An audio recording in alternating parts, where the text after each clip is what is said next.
I had my dream career for 16 years, loved every second of it. It wasn't until I had my kids that shift happened.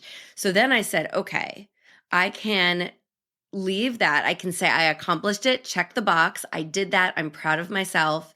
Now I'm going to figure out what's next for my next adventure. And so I started looking at it like an adventure. And I think if more people can look at it like that.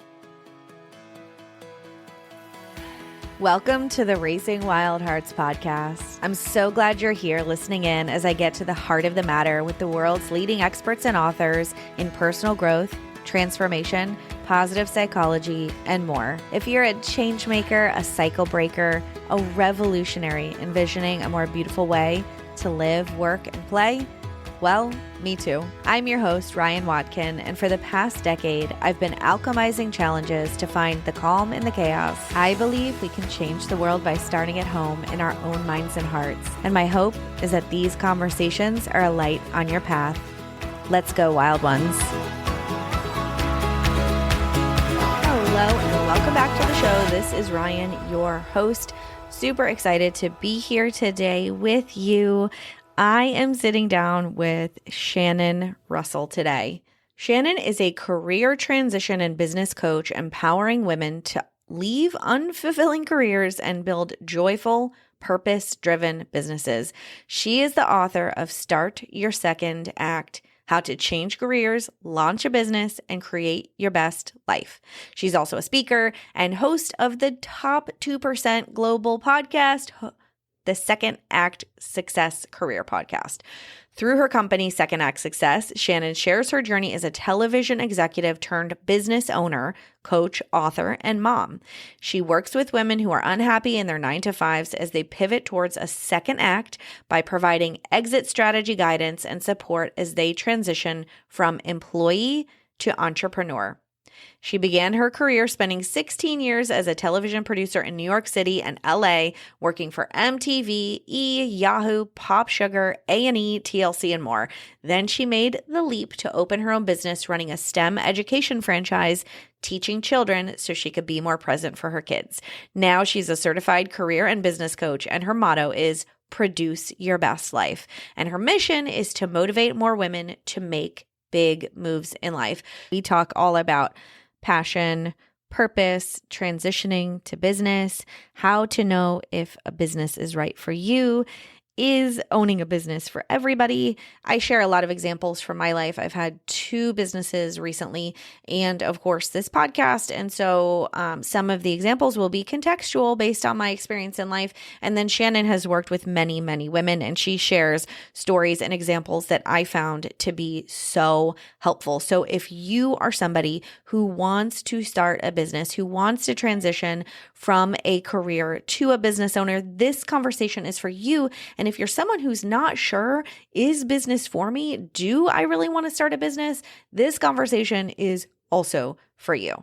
I hope you enjoyed as much as I did. Let's jump in. Please note, the opinions and perspectives of guests on the Raising Wild Hearts podcast do not necessarily reflect the views of Ryann Watkin or anyone associated with the Raising Wild Hearts podcast. Hi, Shannon. Welcome to the Raising Wild Hearts podcast. Thanks, Ryann. I'm so excited for us to chat. Yeah, me too. My dog's here in the background. He's just really wanting some love right now. My husband's out of town, and I swear my husband's the only one who gives this little fuzzy nugget love. So he's right under my feet, so you might hear him whine or bark. That's adorable. Yeah, Bodhi's in the conversation today. And I am so excited to talk about what we're going to talk about, which is entrepreneurship and business and career transitions. And I want to start off because in this certain place, because I heard you say on a podcast that everyone who's like going into their second act pictures themselves in this like Jerry Maguire type moment where they just like walk in and they go like, I quit, I'm done. And it's this big, like dramatic theatrical thing. And I was like, yes. And what I always think about in that movie and in like the career changing story is how he was up the entire night, the night before, writing this mission statement. And he was like, you know, people kept calling it a memo. And I just freaking love that movie. And I love that scene and him being so passionate and committed to what I perceived as this like integrity, these like this mission that he had in the world. So my question for you is, how are you seeing people align their values and their missions in life, and maybe purpose, if we want to use that word, to their second act transition into career, entrepreneurship, all the things? Ooh, that's a tough question. Or all encompassing. It's a lot. But yeah, I think like when you're starting to think about your second act, you're thinking about your mission and what you really want when you're starting over, and how you're going to get there, and does it align now with your life? And so there's a lot of that like self-reflection, I think, that goes into it before you actually make the move and make that pivot. But yeah, like I'm big on always making sure that if you're leaping into something else, that is something that you're 1,000% sure what you want to do, because the grass is not always greener, and you need to make sure that you've done your research first, and that this is a role that is going to fulfill you, because you don't want to leap and find yourself in that same place, just miserable in a new role. Oh my God, it's so true. And we do, as humans, like this grass is greener thing. And I catch myself when I'm doing it. I'm like, oh, I'm thinking that the grass is greener and I want a new house or a new this or a different that, and it's like wherever you go, there you are. Yeah. And a good example for me, I got pregnant and I had just started my first business, and I was doing college consulting for high school kids. I was helping them apply to and plan for college. And so I have my baby and I'm pregnant with my second. And what I didn't realize at the time when I had planned for this business and this career transition is that high school kids are in school during the day, and I couldn't meet with them until 4, 5, 6, 7 p.m. And so I'm leaving my husband and like my 2 pretty newish like nuggets at the time and like going to like libraries to help these high school kids. And I was just like, this sucks. And a couple other parts about it just ultimately didn't align.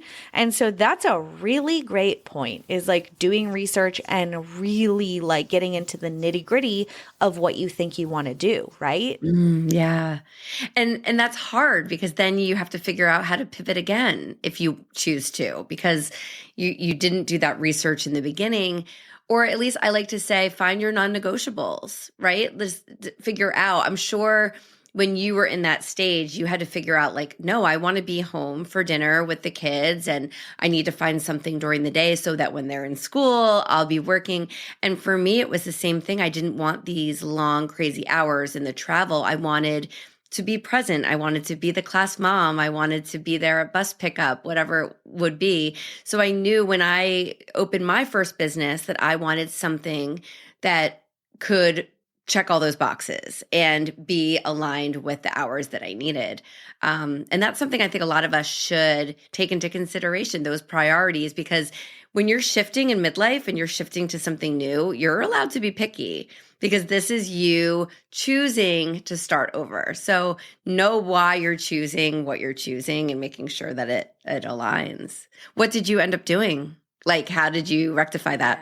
Great question. So I saw out the rest of my high school, my clients that I was working with. So I knew that I was done. And so I kind of finished a cycle with them. And I remember this like great feeling of relief when I was done. And I loved working with the kids. I've always loved working with people. So I really missed them, but I kind of launched them off and went like, okay, bye-bye birdies, you're out of the nest. And then what I did is I really just took like this lots of time, years, to write a blog and start a podcast and hire a coach and like figure out what it is that I want to do. And really what I landed on more is kind of this like personal development, coaching, inspirational, just kind of, I don't want to say personal brand because it's not quite that, but eventually an author, which I can't wait to talk about your book. Yay. And so the podcast really for me is what ultimately landed. So here I am 2 years later after the second iteration of the podcast. And I was like, oh, okay, this was the thing that landed. And so for me, Like, would not recommend the route that I went because it was very sloppy. It was very messy. I was in many ways like building the plane as I was flying it, and it felt that way.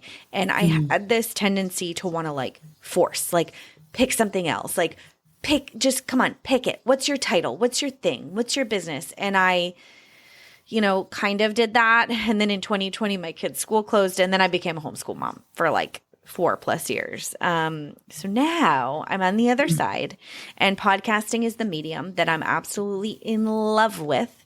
And so I'm playing with that. I'm playing with, how do I turn this into a career? You've already done it. This is amazing. Right.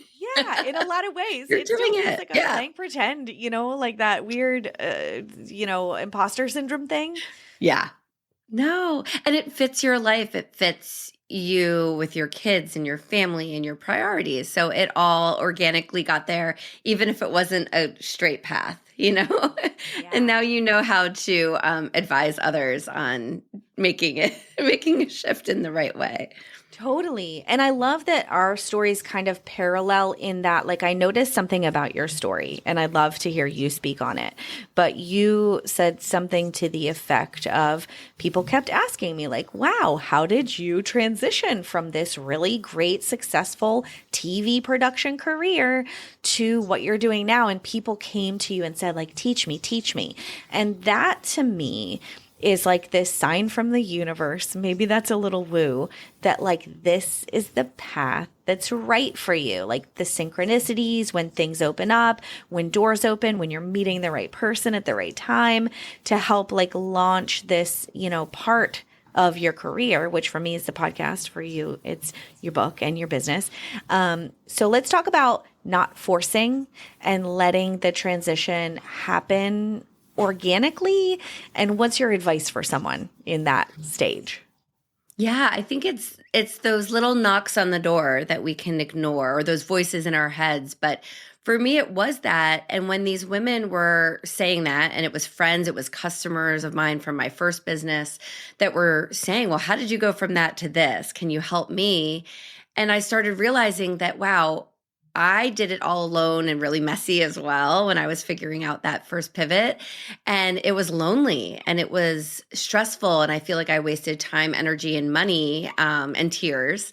And I realized that there's a lot of us, a lot of women like you and I, Ryan, that are feeling that way. And it's not fair to keep our lessons that we learned to ourselves. And so I wanted to help other women realize that, like, yeah, it might not be a straight path, but you can do it. You can go from what you're doing now to where you want to be.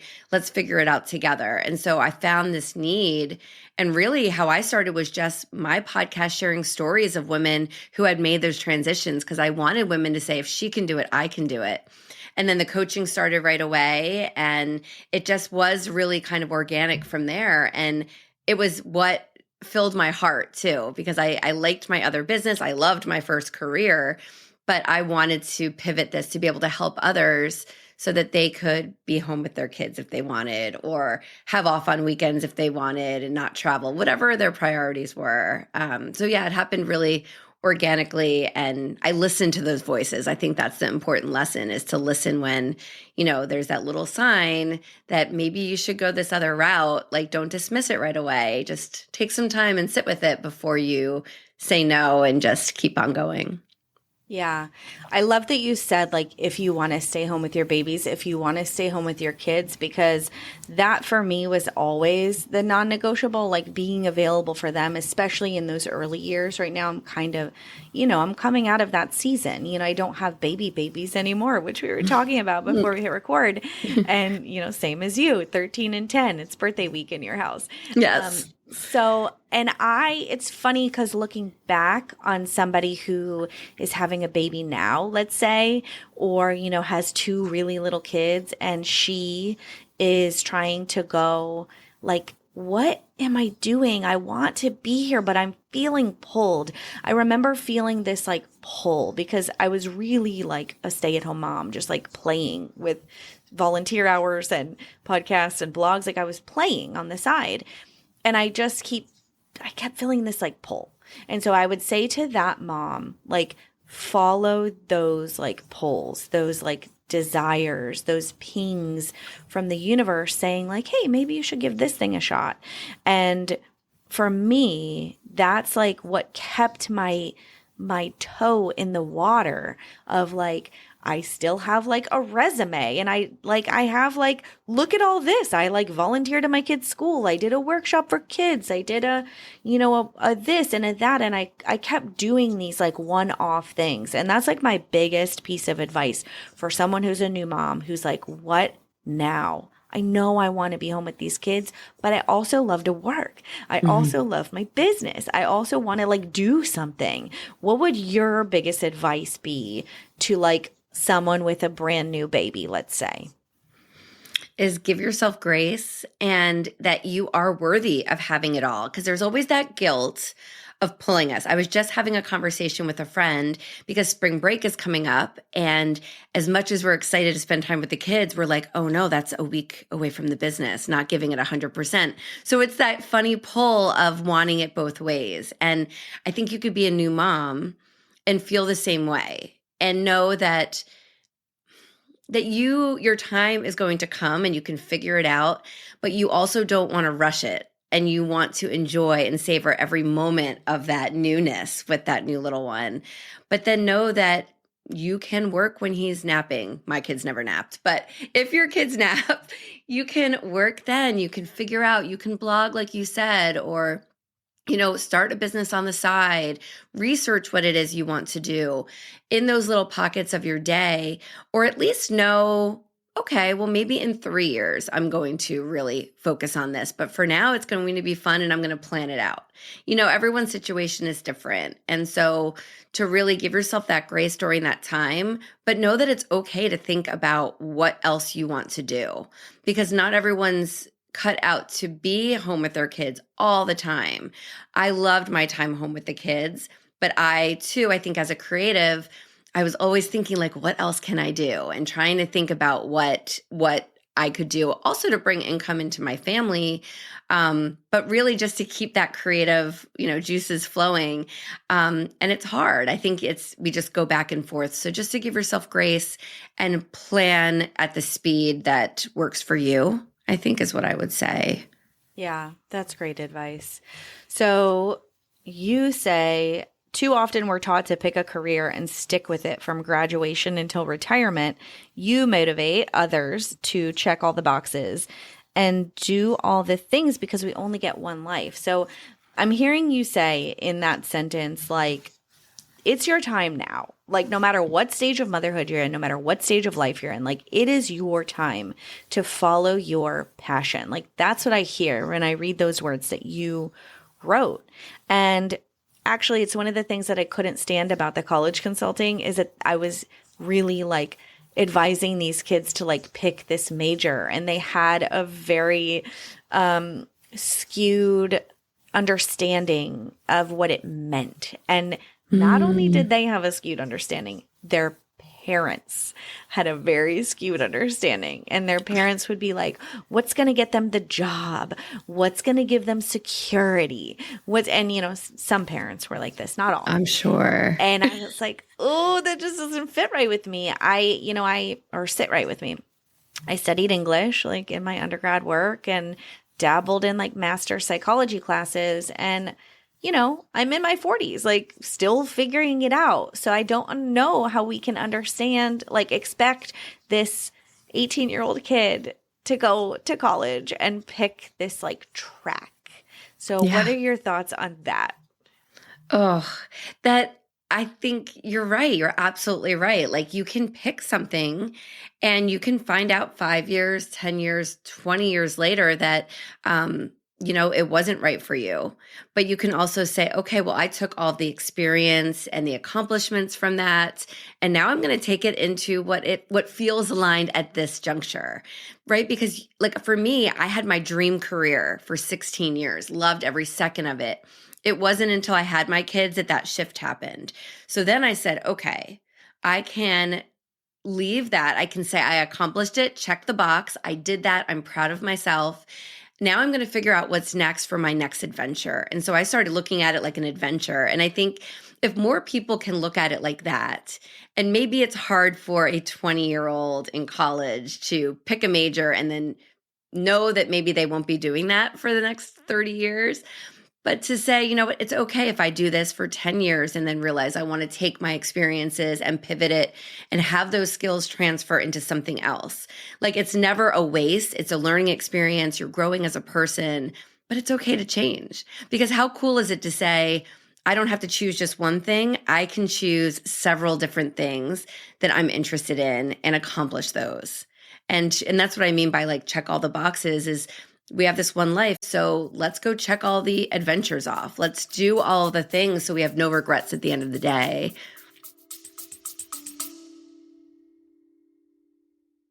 Hey, it's me, Ryan. So something I do every single day to invest in my growth, besides connecting with the humans on this podcast, obviously, is reading. Reading is where it all started for me. I was 5 when I became obsessed with books, writing them, reading them, collecting them. I love how I can get inspired with new ideas and stories and ways to grow. That's why I ask all my guests what they're reading.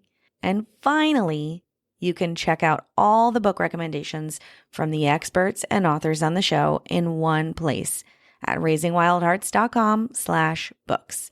There are some life changers in there like You Are the Placebo and a few hidden gems like Sacred Motherhood and Living, Loving, and Learning. So if you want to get your hands on your next great read, check out the full list by heading to raisingwildhearts.com/books. Okay, back to the show. Yeah. You said skill transfer. That sounds like such a practical way to look at this. Like if we look back at our resume, if we look back at all the jobs we've done from the time we started working, there are so many valuable skills that employers need and that also you could still create a business from. So what do you say to someone who's like, I just don't know what I'm good at. I just don't know. Like, do you have people who are on the fence who don't know what the business is or what they should be doing? Oh, all the time. Yeah. I once had someone come to me with, no joke, 10 different ideas.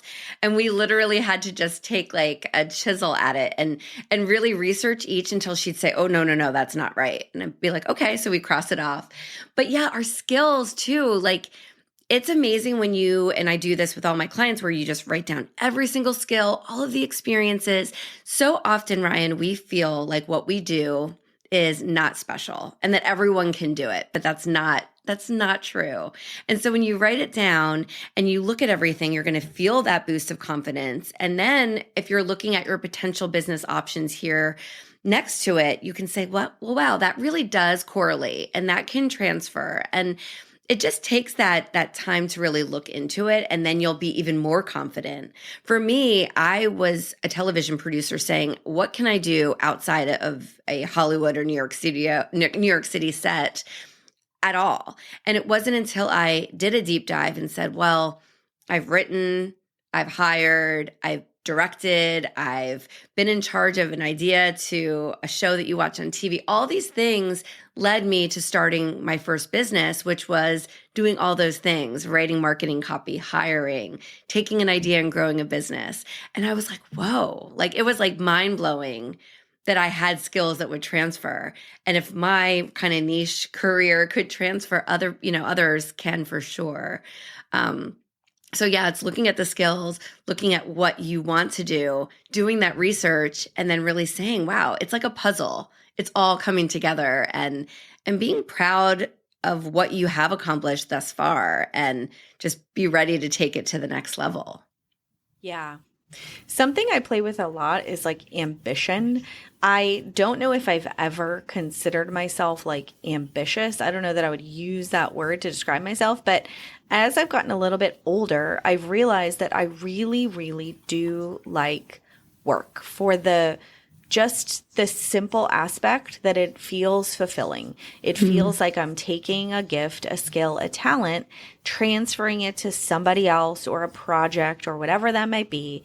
And that I'm like, oh, like job well done. Like it's this like, it feels good for me to do that. So the women who come to you, I'm assuming are pretty ambitious. And how, I have this like line of like, okay, we have to balance the ambition with the homemaking and the parenting and all the other stuff. But I'm curious, I don't know the question I have exactly, but how do you tame ambition or like balance the ambition with the other stuff? Does that make sense? Mhm. It does. It does, because I think there are some women who are ambitious and they're like, I'm going to start this business. I'm confident. And then there's other women who come and just feel the weight of being stuck and unhappy and knowing that they need a change, but maybe they're not as ambitious. They just want someone to help them get to a place that feels better and that really will round out their life, give them that a little bit less stress when they're driving the kids to practices after school and having more availability on weekends, et cetera. And so I think it's really balancing that ambition and maybe giving women who maybe lack some ambition that boost of confidence to say, no, you can do this. If you have that little idea, we can work together and you will feel more confident to get it going. And I've definitely worked with women. I'm thinking of one in particular who wasn't extremely ambitious. She just was very stuck and unhappy, and she had a business idea, and we tried to work through it. And then she ended up saying, you know what? I'm going back to the classroom. I'm going to go back to teaching. And I was so proud of her because I knew as we were working together that she wasn't grasping on, she wasn't having that like force to grow the business. There was just something kind of lackadaisical there, if that's the right word. Yeah. And when she made that decision to go back to teaching, it was what was right for her and her family. And I think, and what I said to her is like, this is amazing because you will never regret not trying that business. You tried it and you still have it, whether you do anything with it or not. You can run it on the side. You can come back to it a few years from now, but you tried it. And that is something to be so proud of. So, yeah. Yeah. Brilliant. Okay. That makes so much sense. Thank you for clearing that up because I'm like, I don't know what my question is. Yeah, I hope that answered it. Yes, it did. It did because I love how you kind of, I love how you opposed it with this like stuck and heavy feeling. So there's like stuck and heavy over here. There's ambitious over here. We all probably land somewhere on this spectrum in between both. And actually, when you were talking, I was like, okay, I actually lean more towards the ambitious side. I mean, I quit my job. I started a business. I started a second business. I started a podcast. And so I guess that is like ambitious, right? You are ambitious. Yes. Thank you. Thank you for reflecting that back to me. I think what I have a problem with is maybe like the hustle culture, like the toxic piece of ambition that's telling you to push more, do more. And so like, how are you helping women, if at all, and yourself, please, to also turn it off when it's 5 o'clock or 4 o'clock, turn it off when it's pickup time, because when you have a business, you have the option to work all the time if you want. So how do we now tone that down on the other side of things? I'm working on that myself a lot. And I found in talking to other women business owners, and I love your opinion too, is that when you love your business like another child and you want to work in it 24 hours a day, I think that's a sign that you're in the right place and you're doing the right work. But so it is hard to turn it off. So it's something for me that's really tricky. I try to not schedule, I don't schedule anything past 3 o'clock because that's when I have to go pick up the kids from school. And then we have the after school activities. There's one night a week that I schedule client calls from 5 till 8 just to help clients that might be on a different coast, different time zone. But then I really try to set my priorities. And with the book launch coming, things are a little different because I'm marketing the book. And so my kids know that, I'm coming into my office more in different hours. And there's going to be those ebbs and flows in business. But I think the idea that you do close that laptop at a decent hour, whatever works for you, and you enjoy life. Like you read a book on the couch, or you watch your Netflix, or you go to your child's soccer game, whatever it is that you want to do in that time. And what I do to help is I write a note before I close my laptop of 3 things that I want to accomplish tomorrow. So this way it's out of my head, it's on paper. I feel like I'm wrapping it up with a bow of the day, wrapping it up with a bow. And then tomorrow I can start fresh. So I'm still working on a work in progress with that for sure. But it's giving, I guess, my clients and other women who, I meet along the way, just permission to close it down, because you left corporate for a reason. You do not have to answer to anyone. So you schedule your day the way you want to. And I don't know about you, but I block off days when my kids are theater kids. So they're in a bunch of plays this month. So everything's blocked off. You can make that priority for vacations, important things in your life. And then you hustle hard the days that you're there in front of the computer. Yeah. Yeah. What an empowering feeling to go I'm going to block off this day because I have something important. And I think reminding ourselves consistently about the priorities that we have, just those simple reminders of I want to pick up my kids from school. I want to be there when they get home. I want to be making the snacks and taking them to practice or whatever it is for you, because everybody has something different. I'm so glad that you mentioned that woman that you worked with who worked with you and was I'm going to go back to teaching, because one of the questions I had and that I actually do grapple with personally is business ownership right for me? Because personally, I'll tell you and everybody listening, I am a really good starter. I am a visionary. I'm an ideas person. I'm yes, the beginning is so fun to me. And then get in the middle of the process or the project or the thing. And I slow down a little bit. And then it's burp, and it kind of fizzles out. If I told you how many ideas I had for businesses and all the different things, and then they just kind of whoop, kind of just went away. So is business for everybody? Do you believe that everybody can own a business? I've actually never thought of that in that way. But actually, I'd probably say no, to be honest. I think there is some kind of a special drive maybe in business owners and entrepreneurs, maybe to get to that other side, right? And I'm sure if it was something your business that you did start, you made it to the other side because it was something that really lit you up. And so I think if it's the right business for you, you'll make it happen. But there's definitely people like my sister, for example, we could not be more opposite. She's worked at the same job since high school, didn't go to college, and they offer her promotions. And she's like, nope, I'm good. She is just the least ambitious person you'll ever meet. And she's completely fine with it. She just wants to check in, check out, or clock in, clock out, and get her paycheck. And so for her, never in a million years, So I think there's definitely people who just don't want the challenges and the 24/7 of business, and that's completely fine. But those that do, I think at least try it. For that one client I explained, she tried it and she did the hard part. She started the LLC. She had customers. She made money, but she realized it wasn't what she wanted to pursue. And I think that's a huge accomplishment, just trying it. So even if you don't want to be an entrepreneur forever, you can try it and then, go back to your 9 to 5. Yeah.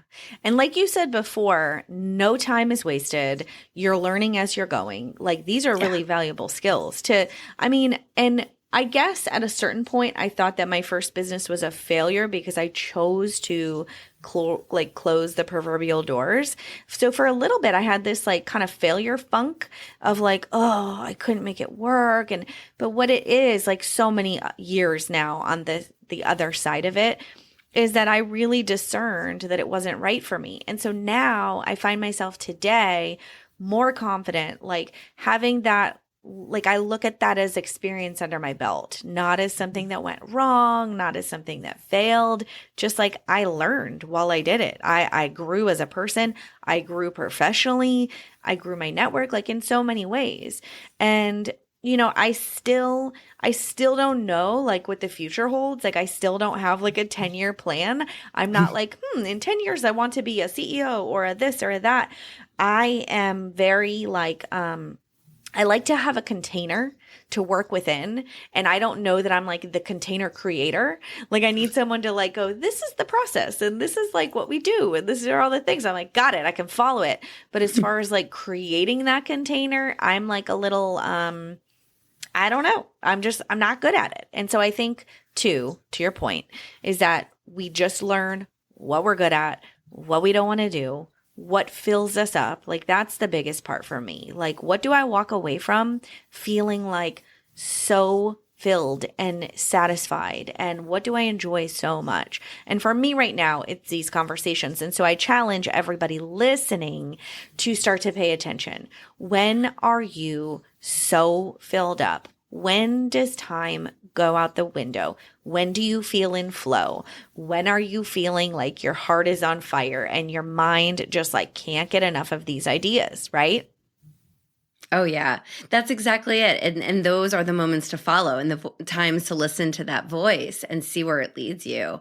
And yeah, we don't have to all have a 10-year plan. I think, you could start your business back up in 10 years. Like who knows what will happen. And for me, I sold my first business last year. I sold my franchise. And for me, I was like, nope, this is the time to sell it. I sold it to someone else. So it is still operating. But for me, that was a big closure and it was definitely emotional. But I wanted to devote everything to my coaching. It was too hard to juggle both. And it was time. I felt like my heart was leading me to help more women rather than the customers I had through that business. But yeah, it's still, I can relate to what you were saying about that that piece of just like, oh, it's a piece of you that's no longer there. And then you go, nope, that's a part of me. I did that. That's a huge accomplishment. And now I know how to sell a business. Now you know how to wrap up a business with a bow and, close it and you can bring it with you. So yeah, just all of the things. It's following your heart. Yeah. What's your favorite part about the work you're doing today? Like what is like the top like 1% for you? I think seeing the idea that my client comes to me with come to fruition. I just had a client, we've been working together for a couple of years, and she had left teaching. This is another client. She had left teaching, opened a children's business where she was going around the community, and she wanted a brick and mortar location. She opened it last fall. Oh. And to me, the first time I walked in there, I was just like, this was conversations after conversations that we had. And to see that she did it is just like, I could cry talking about it. It's just really exciting because you become like a friend with your clients. It's such a close personal relationship to feel like that they can lean on you during all of these steps. And then to see them, it's like your child walking for the first time. You're so proud. So yeah, I think that feeling is the most incredible for me. Yeah, your clients are so flippin' lucky to have you, Shannon. Oh, thank you, Ryan. Yes, I could cry too when you were saying like, because that was a dream, that was just like an idea on somebody's heart. And this person, took a chance and she kept going. And it's not like it happened in a week. It's not like it happened in 6 months or even a year. You're saying like a couple years. And so to really like follow that whisper for 2 years, that takes devotion and dedication and an amazing mentor. So props to you too, Shannon. Thank you. Yes, I'm very, very proud of her. Yeah. Speaking of birthing new ideas, your book, which comes out in May, tell us the date, 2025. Yes, May 7th. It's available actually just this morning for pre-order. Just the ebook. I think the other versions will be out later this week. But yeah, that was an exciting email to get. So it's called Start Your Second Act, How to Change Careers, Build a Business, and Create Your Best Life. And I'm so proud of it. Yes, I'm so proud for you. And I am cheering you on from the sidelines from a fellow aspiring author. Well, now you're an author, but from an aspiring author to now a published author, I am totally cheering you on. Thank you very much. Yeah, it's been another learning experience and quite the adventure. It's taken a little over a year from like start to finish writing it. And just, yeah, I'm just excited for it to help others. I've only had maybe 4 people read it so far outside of my team. And just to get their reviews, it's like, it's like you're sitting here across the table talking to me. And I'm like, that's exactly what I wanted, just to be that little voice of inspiration to people who need that little push to start something new and feel more aligned. So I'm hoping it helps others. I know it will. And I even am like, oh, I wish I would have had this book, 10 plus years ago. Because I think that to have a roadmap and to have somebody who's gone in front of you and done this thing, like you mentioned, loneliness, I vibe so much with that feeling of kind of sitting alone in this business and going like, there's like no one to like get on the Slack channel with. There's like no one to go, hey, Kate, like you're doing a great job, unless you, of course, hire a coach and a mentor, which for many years I didn't. And so it was me bouncing ideas off of me. And that was so lonely. And so to have a book, a resource, just a guide in front of you to go, okay, like I can do this. Look, she did this. Look at all these client stories. Look at it, listen to your podcast and you hear all these clients who have done the thing, not exactly that you want to do, but they've taken the chance and they've gone and built their dream. Yeah, exactly. I think sometimes we need to see other people who have gone before us. And, if you can relate to someone, then you're like, well, if she can do it, then I can do it. And there's something really powerful. I think sometimes you just need that to get yourself to take that first step. And that's what I'm hoping in this book. I have a ton of like different strategies that I use with my clients and different exercises and questions you can ask. So I'm hoping even if, one person reads it and they start making that move to at least research what they want to do next, I'll be happy, because I think it's just getting those wheels turning is what a lot of us need, because it's scary to think about switching things up and causing that chaos in our lives and our family. But there's a way of doing it strategically where it doesn't have to be as scary. What's the biggest fear that people are coming to you with? Is it financial? Is it something else? It's honestly, sadly, the fear of what other people will think and not having that support of their partner, their spouse, their friends and family. And I definitely went through some of that as well. I had like a little intervention, it felt like, with my family of like, what are you thinking? But it was just being in your lane. And I think I'm a self-aware person and not everyone probably is as much. But if you can take that time to look inward and have those conversations with yourself and say like, nope, I'm good. Thank you so much for your worry. I'm going to try this. I'm going to go down my path. But yeah, it seems to be that fear and that like change in identity again, like that, losing that piece of you and just that fear of change and feeling again, as we often do, that we put everyone else first. And that I've had women actually say, like, who am I to shake up the status quo? Like, who am I to do that? Or I had one woman say, well, doesn't everyone hate their job? Shouldn't I just stay here and suck it up? And like that, I get the, like, I'm like, no, I want to shake you. Like, not, yes, people do hate their jobs, but it doesn't mean that you have to. You control what you're doing for your work and how you're providing for your family. So let's look at that. If you're really stuck and unhappy, like let's figure out a way to change that works for you. Yeah. So yeah. That's really big stuff. I thought you were going to say like replacing the salary, like cash flow, like, and it's like that is a deep rooted fear that we like probably have from like when we're kids of how we watch our parents do their career and how we, interact with teachers and how smart we think we are or how smart we're told we are. And, all these things, like that's what I immediately go to, like childhood, like, who told you that you're not good enough? Who told you that you can't do this? Because somewhere along the line, we picked up on that, Yeah. Yeah. And I don't know if that's a really good point. I don't know if it's that our generation might be the first that are career changers and more entrepreneurial.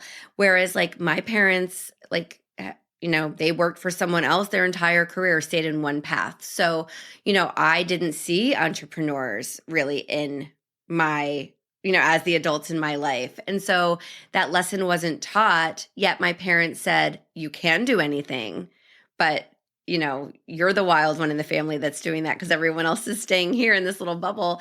But yeah, I don't know if it's maybe that we're this generation that's now wanting to break the rules a little bit, but we definitely didn't have that as an example growing up, for us at least. I don't think. Did you? Well, first of all, here's to the wild ones, because I love that Yes. you said that. Yes. And I did. Okay, so here's what's interesting. My mom started a business when I was like 5, and she still has the business today. And so I did see her like build this thing from the ground up. It's a cleaning company. For many years, it was a residential cleaning company where she and basically just like one other person would go in and like clean homes. And then they started to like clean churches and office buildings. And I had this thing where I saw her as the breadwinner of the family, and I saw her really, this is just my perception. She might disagree. I don't think she listens to the show, so it doesn't matter. But I perceive that she was really quite stressed for many, many years on end because, and I get why, like it all kind of fell on her, and it was like she was the CEO and she was also like the person, and she was the customer service and the billing, and she held this thing like mostly all on her back. And so I did see that, and I've been working this out in therapy behind the scenes, y'all. But so I like made the association that business is stressful, that, work period is stressful, and that like you never quite know, and that it has to be something kind of backbreaking that you like don't really enjoy. Because did she enjoy like cleaning like for all those years? Like, no, not really. Like she was good at it, but she like, I don't think that she wanted to like, let's go clean another toilet today. Like I didn't get that from her. So yeah, I like a lot of different stuff landed for me in that I did see this like, okay, I can hustle, I can make something, but it wasn't quite aligned like from a heart space. And so my big mission is like, okay, how do I align all of it with my heart? And then, teach myself just through like habits and hopefully like support from a mentor or an employee or whatever it might be, to like have that support, that infrastructure, and to also have it be something that I love doing. Yeah. And I'm sure your mom wishes that piece that was missing was there. I would, maybe she wishes that she was excited to do the work each day. I'm sure she's so proud, and she should be, for having a business for that long. That's amazing. But yeah, I think what you're working towards is you want just that one other piece of like being excited to do the work. Like you said earlier, like being excited for the day and when are you in flow and all of that. And then that's going to flow over to your kids and show them that mom can build this business, this empire where she is smiling every day. And yes, it's going to be stressful, but she's doing it because it fills her in such a way, and she just has to do it.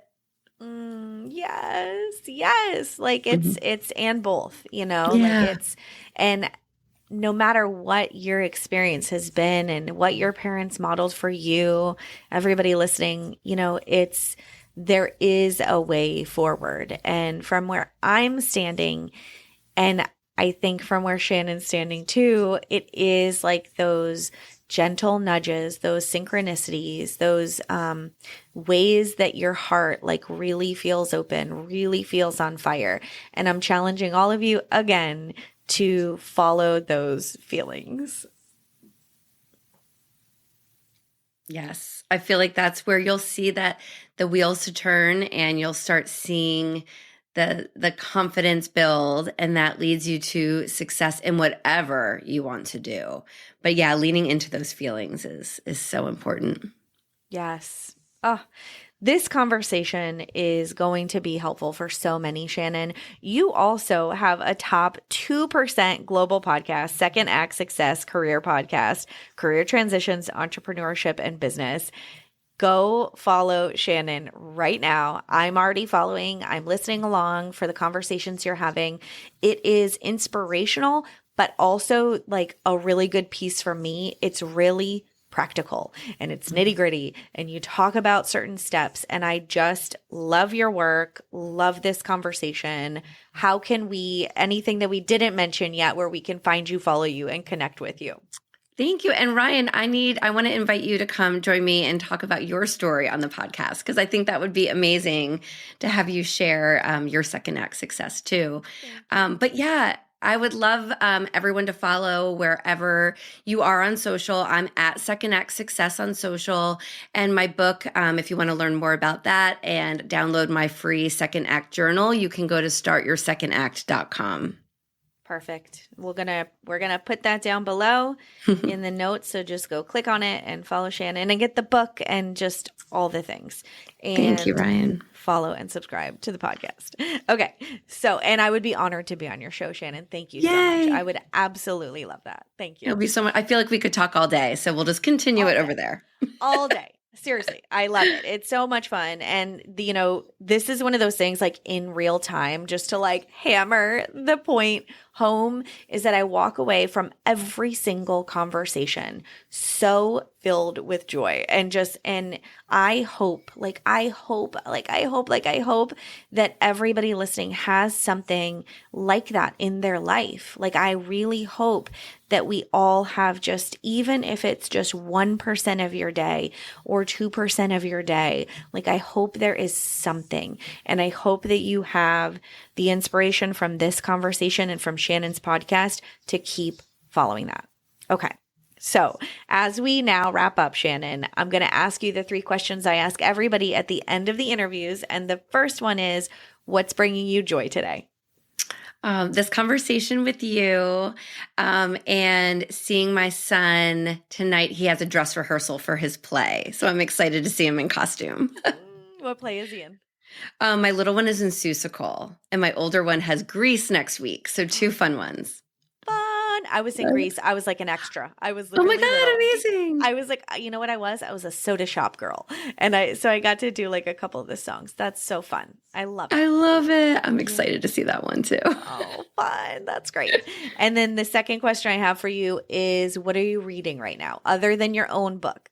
Oh, I am sick of reading my own book. So I am definitely not reading that. Yeah. I am reading The Let Them Theory, Mel Robbins. I feel like a lot of people might say that, but yeah, that's what my husband just asked if he could borrow that because he saw it on the couch. Perfect. I'm like, sure. Yes. Let them. It's a great lesson. Yeah. That is, you know what? That's on my list. I forget if I downloaded it or not. I love her. I've listened to a bunch of her podcasts and I listened to her podcast. So cool. Yeah. That's a great one for the list. And I don't think anyone said that yet. So, good. Yeah. Good. Yeah. I'm still halfway through, but it's great. Okay, good. So you recommend. Thumbs up. I do. Perfect. Okay. And then the last question I have for you is, who or what has taught you the most? Oh, my parents have taught me everything. They're my everything. So yeah, I think just the lessons that they've taught me and giving me more than they've had, and then supporting me along the way. If you read the book, I dedicate it to them and my boys, but I talk about them throughout the book of just being the most giving, amazing people in the world. So yeah, I attribute everything that I am to them. So sweet. Thank you so much again for being here, Shannon. Ryan, thank you so much for having me. Thank you. Hi again, friend. If you're listening to this, you made it to the end of a Raising Wild Hearts episode. Yay! Make sure you're subscribed to the podcast so you can hear more amazing conversations just like this one. And here's the deal. If you made it this far, go ahead and hop down on your podcast app and rate and review the show. Your words and 5 stars truly mean the world to me. Thank you for your support of the show. Thank you for showing up and listening week after week. I will be dropping new episodes every Monday, so tune in then, and I will talk to you soon.